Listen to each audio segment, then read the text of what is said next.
What's up, everyone? Welcome to Revline 89. To go try to get the good old Explorer jumped, but our GB40 could not do it, which is 1,000 amps.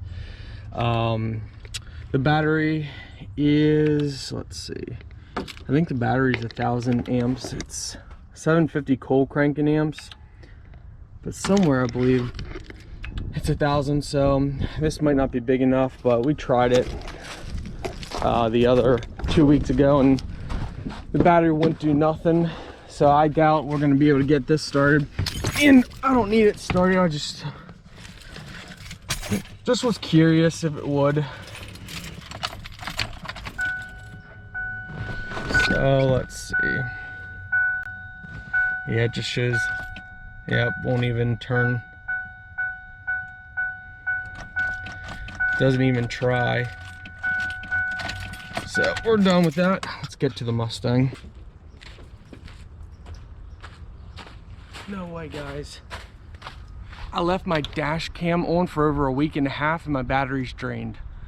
Let's see if we can jump it.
So I have the same battery jumper that I showed you guys here, but the only difference is this one is a 1,500 amp while that one's 1,000. The 1,500 amp probably would jump the Explorer, but I'm not worried about it.